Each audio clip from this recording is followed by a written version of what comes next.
नमस्कार दोस्तों, स्वागत है आपका अपने channel Patel sir coaching classes में। आज की इस क्लास में हम कवर करने वाले हैं इतिहास के अंतर्गत प्राचीन भारतीय इतिहास के प्रमुख स्रोत का जो विदेशी यात्रियों का विवरण है उसके बारे में। तो सबसे पहले विदेशी यात्रियों के विवरण के अंतर्गत जो हम टॉपिक कवर करेंगे वो इस प्रकार से हैं। यूनानी यात्री, अरबी यात्री और जो चीनी यात्री हैं उनके बारे में, हेरोडोट्स के बारे में, मेगास्थनीज, वह्वंसांग, हायान, अलवर्नी एवं बतूता, इन सब के बारे में हम अध्ययन करने वाले हैं। तो चलिए शुरू करते हैं विदेशी यात्रियों का विवरण। विदेशी यात्रियों के विवरण के अंतर्गत जो भारत आने वाले जो विदेशी यात्री हैं एवं लेखक हैं उनके विवरण से भी हमें भारतीय इतिहास को जानने में बहुत सहायता मिलती है, जिसमें अनेक यूनानी लेखक, रोमन लेखक, अरबी लेखक और चीनी यात्री भी सम्मिलित हैं। तो विदेशी यात्रियों के विवरण के अंतर्गत इनका अध्ययन हम इस प्रकार से करेंगे।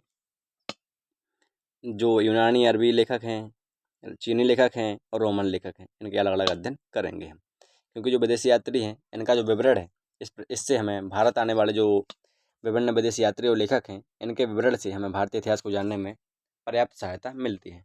तो आगे देखेंगे नेक्स्ट विदेशी यात्रियों का विवरण। यूनानी, रोमन एवं परंपरागत लेखक। तो भारतीय स्त्रोत से सिकंदर के आक्रमण के समय 325 ईसा पूर्व में कोई जानकारी नहीं मिलती है। इसके लिए हमें यूनानी स्रोतों पर ही आश्रित रहना पड़ता है।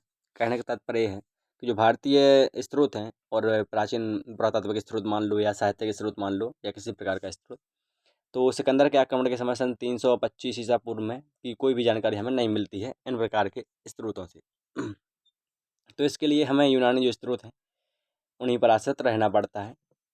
तो चलिए देखते हैं। सिकंदर जो महान थे, सिकंदर महान था, उसके आक्रमण के समय एक समकालीन भारतीय राजा सैंड्रोकोटस का नाम उल्लेख यूनानी लेखकों स्ट्रोबो एवं जस्टिन ने किया है। विलियम जोन्स ने जिसकी पहचान चंद्रगुप्त मौर्य के रूप में की है। जो एरियन और प्लूटार्क हैं उन्होंने उसे एंड्रोकोटस तथा फिलार्कस ने उसे सैंड्रोकोटस के नाम से भी उल्लेखित किया है। तो कहने का तात्पर्य है कि जो सिकंदर महान था उसके आक्रमण के समय जो समकालीन भारतीय राजा थे सैंड्रोकोटस, उस प्रकार का नाम उल्लेख यूनानी लेखकों जो स्ट्रोबो और जस्टिन है उन्होंने किया है।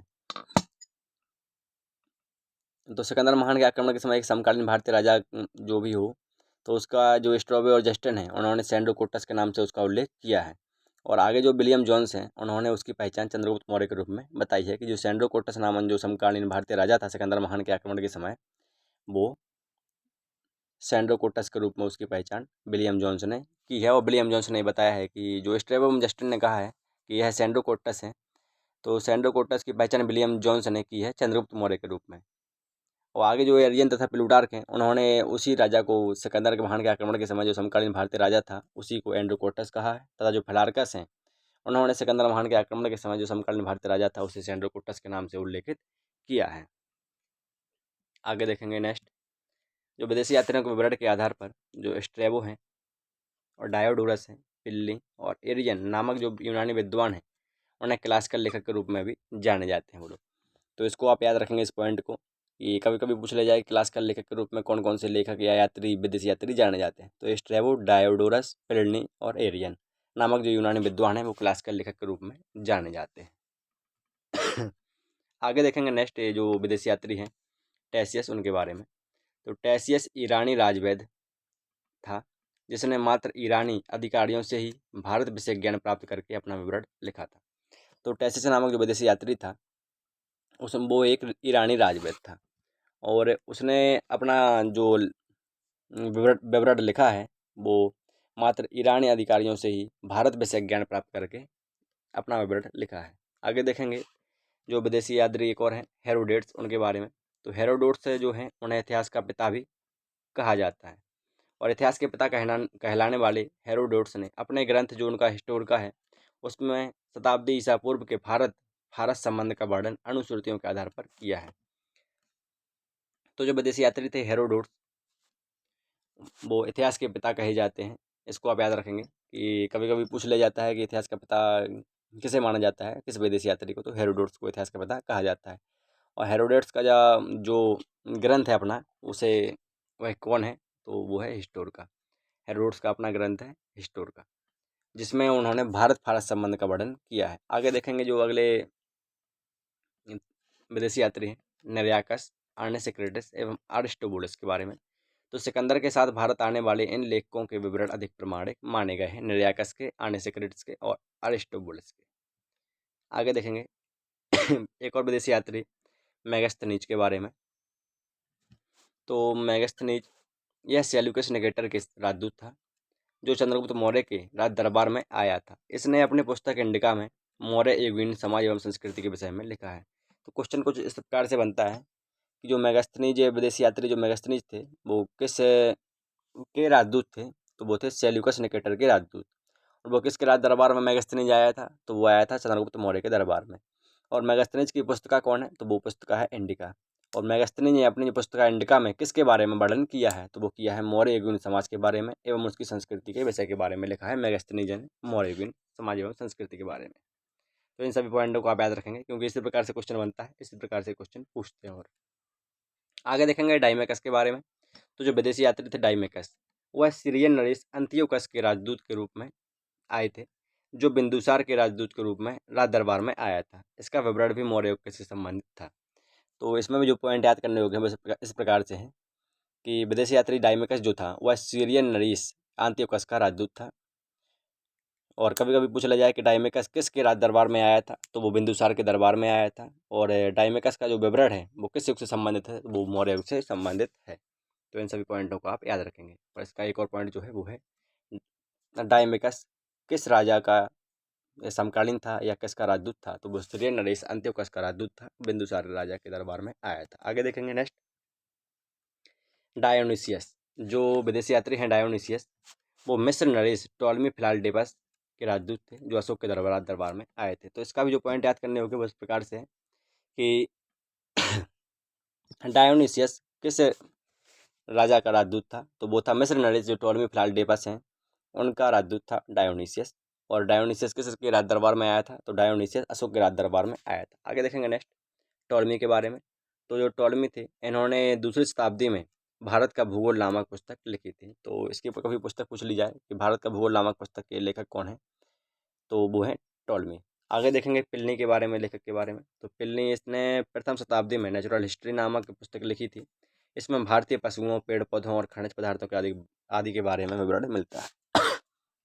तो आगे जो विदेशी यात्री थे प्लिनी, इन्होंने अपनी जो पुस्तक लिखी है वो है नेचुरल हिस्ट्री। इसको आप याद रखेंगे। नेचुरल हिस्ट्री पुस्तक के रचयिता कौन है? तो प्लिनी। या प्लिनी की जो पुस्तक है वो कौन है? तो नेचुरल हिस्ट्री। इसमें उसने भारतीय पशुओं, पेड़ पौधों, खनिज और आदि पदार्थों के बारे में विवरण दिया है या वर्णन किया है। आगे देखेंगे अगले जो लेखक हैं पेरिप्लस ऑफ द एरिथ्रियन सी, इनके बारे में। तो इस लेखक के बारे में जानकारी नहीं है। यह करीब 80 ईस्वी में हिंद महासागर की यात्रा पर आया था। इसने उस समय के भारत के व्यापारिक वस्तुओं के बारे में जानकारी दी है। तो जो पेरिप्लस ऑफ द एरिथ्रियन सी है, इस लेखक के बारे में वैसी कोई बेसिक जानकारी नहीं है, लेकिन यह जानकारी है सिर्फ इसके बारे में कि यह करीब 80 ईस्वी में हिंद महासागर की यात्रा पर आया था और इसने उस समय के भारत के व्यापारिक वस्तुओं के बारे में भी जानकारी इकट्ठा की थी।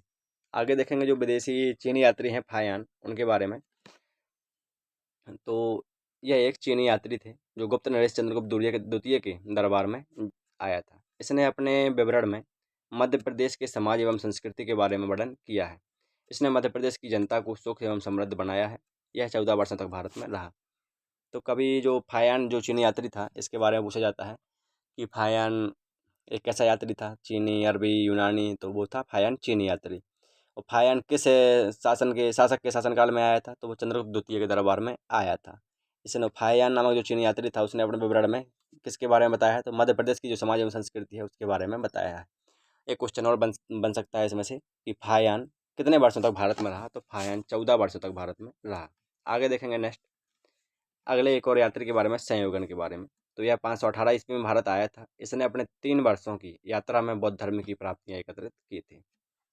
तो जो विदेशी यात्री संयोगन था इसने 518 में जो भारत आने के बाद इसने अपने 3 वर्षों तक यहाँ भारत में रहा। उसने अपनी यात्रा में बौद्ध धर्म की अनेक प्राप्तियां एकत्रित की।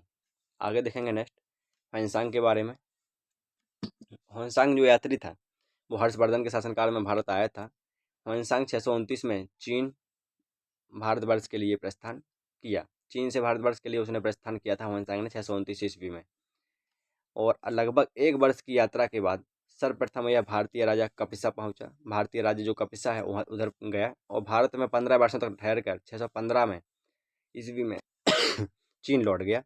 वह बिहार में नालंदा जिला स्थित जो नालंदा विश्वविद्यालय है उसमें अध्ययन करने तथा भारत से बौद्ध ग्रंथों को एकत्रित कर ले जाने के लिए आया था। इसका भ्रमण वृत्तांत है CU के नाम से प्रसिद्ध है, जिसमें 136 देशों का विवरण मिलता है। इसने हर्षकालीन समाज, धर्म तथा राजनीति के बारे में वर्णन किया है। इसके अनुसार सिंध का राजा जो था वो शूद्र था।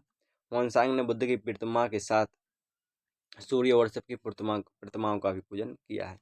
तो जो हुआनसांग चीनी यात्री हुआनसांग थे, उनके बारे में जो भी तथ्य बनते हैं वो कौन कौन से हैं। तो चीनी लेखक जो हुआनसांग है उससे संबंधित जो क्वेश्चन है वो इस प्रकार से है कि हुआनसांग एक किस प्रकार का यात्री था। तो हुआनसांग चीनी यात्री था या चीनी लेखक था। वह किसके शासनकाल में भारत आया था। तो वह हर्षवर्धन के शासनकाल में भारत आया था। वह कितने वर्षों तक भारत में रहा। तो वह 15 वर्षों तक भारत में रहा। उसने वह जो मतलब 1 वर्ष की यात्रा के बाद हुआनसांग सर्वप्रथम किस भारतीय राज्य पहुंचा था। तो वह भारतीय राज्य सर्वप्रथम कपसा में पहुंचा था। जो हुआनसांग चीनी यात्री था उसने बिहार के नालंदा जिला स्थित नालंदा विश्वविद्यालय में अध्ययन किया और भारत से बौद्ध ग्रंथों को भी एकत्रित करके ले जाने के लिए वह आया था। और उसका जो भ्रमण वृत्तांत है हुआनसांग का वो कौन सा है। तो वो है उसका भ्रमण वृत्तांत जो कहलाता है वो CU के नाम से प्रसिद्ध माना जाता है। उसका भ्रमण वृत्तांत हुआनसांग का। आगे देखेंगे हुआनसांग ने अपने जो भ्रमण वृत्तांत है CU की इसमें कितने देशों का विवरण दिया है। तो 136 देशों का विवरण इसमें मिलता है हुआनसांग के इसमें भ्रमण वृत्तांत CU की में। आगे क्वेश्चन और इस प्रकार से बनता है कि हुआनसांग ने अपने जो विवरण है तो उसमें किसके बारे में वर्णन किया है।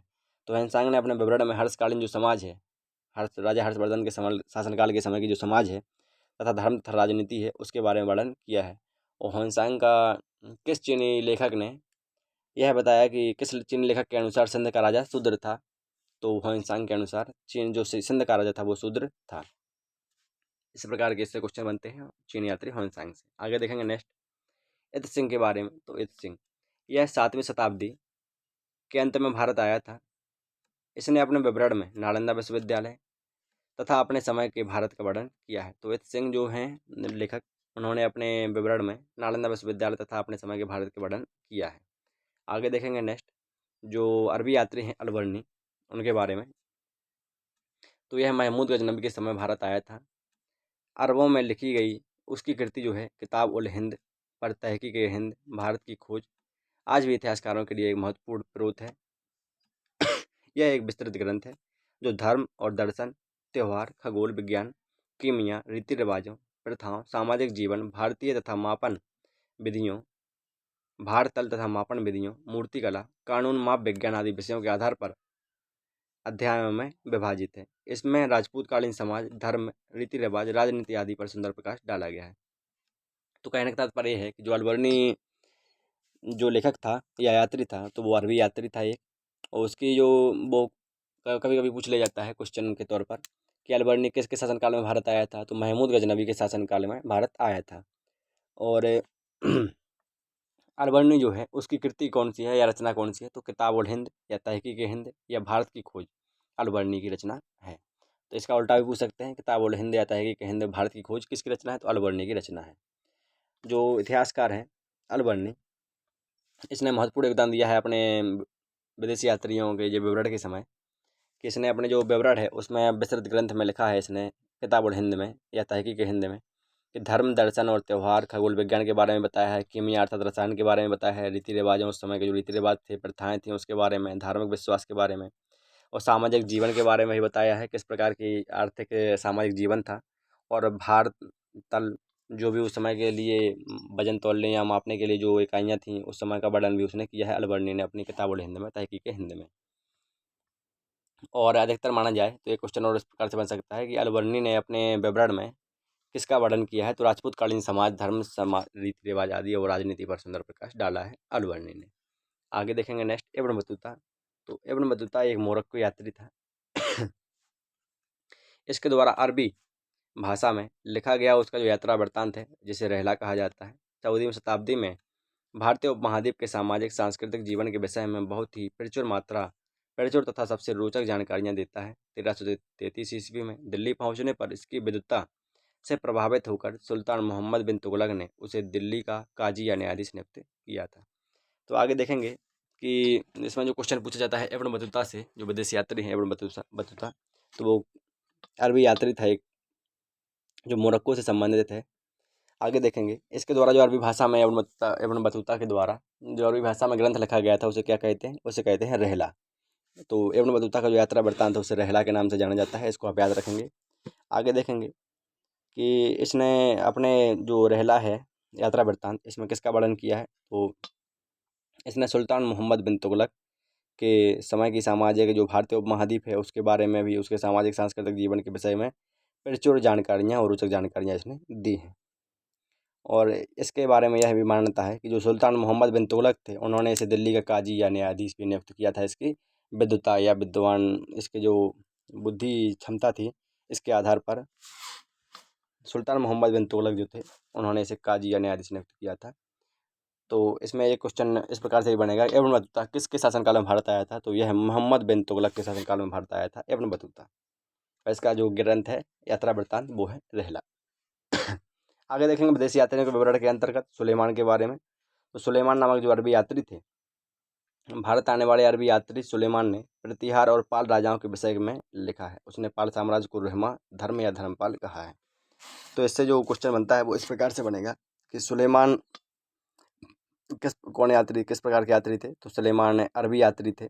उन्होंने जो प्रतिहार और पाल राजाएं हैं, शासक थे, उनके विषय में लिखा हुआ है उनके, और उसने जो पाल साम्राज्य है उसको रोहिमा या धर्मपाल कहा है। तो इसमें जो क्वेश्चन पूछेगा घुमा फिरा कर इस प्रकार से पूछेगा, किस विदेशी यात्री ने या किस अरबी यात्री ने पाल साम्राज्य को रोहिमा, धर्म या धर्मपाल कहा है, तो वो कहा है सुलेमान ने। आगे देखेंगे नेक्स्ट जो अल मसूदी है, अल मसूदी के बारे में। तो अल मसूदी एक बगदादी, जो बगदाद से आने वाले जो अल मसूदी थे या बगदादी यात्री थे, प्रतिहार राजाओं का वर्णन किया है उन्होंने भी। तो अल मसूदी किसके शासनकाल में आया था, तो प्रतिहार राजाओं के शासनकाल के समय भारत आया था और उसने उसी का वर्णन किया है, प्रतिहार राजाओं का, अल मसूदी ने। आगे देखेंगे नेक्स्ट विदेशी यात्रियों के विवरण के आधार पर तारानाथ के बारे में। तो तारानाथ जो यात्री था या लेखक था वो एक तिब्बती लेखक था। इसने तंगियूर तथा कांगियूर नामक ग्रंथ की रचना की है। इसने इनसे भारतीय इतिहास के बारे में जानकारी मिलती है। तो इसका जो क्वेश्चन बनेगा इस प्रकार से बनेगा कि तारानाथ के एक यात्री था, तो उसमें आप आंसर देंगे एक तिब्बती यात्री था या तिब्बती लेखक था। और इसके जो ग्रंथ हैं तंगियूर या कंगियूर नामक ग्रंथ की रचना किसने की है, तो तारानाथ ने की है। आगे देखेंगे नेक्स्ट मार्को पोलो के बारे में। तो जो मार्को पोलो थे वो पांड्य देश की यात्रा पर आए थे। इसका विवरण जो है पांड्य इतिहास के अध्ययन के लिए उपयोगी है। तो जो मार्को पोलो है उसके बारे में जो क्वेश्चन बनता है इस प्रकार से बनता है कि यह किसके शासनकाल में यात्रा पर भारत देश आया था, तो यह पांड्य देश की यात्रा पर आया था। और इसके पांड्य इतिहास जो है, पांड्य वंश के बारे में, इसके विवरण में यह यात्रा जो वृत्तांत है इसका, उसमें जानकारी मिलती है पांड्य देश के बारे में। तो यह पांड्य देश की यात्रा पर आया था मार्को पोलो। तो इसी के साथ आज का जो अपना टॉपिक था प्राचीन भारतीय इतिहास के प्रमुख स्रोत के अंतर्गत विदेशी यात्रियों का विवरण, वो समाप्त होता है। इससे पिछली क्लास में हम प्राचीन भारतीय इतिहास के प्रमुख स्रोत के अंतर्गत जो पुरातात्विक स्रोत थे और साहित्यिक स्रोत थे उनके बारे में अध्ययन कर चुके हैं। तो जिन्होंने अभी तक वो वीडियो नहीं देखी है वो वीडियो भी जरूर देख लें प्ले लिस्ट में जा करके। तो चलिए मिलते हैं अगली क्लास में एक और अगले नए टॉपिक के साथ। तब तक के लिए थैंक यू, वेलकम।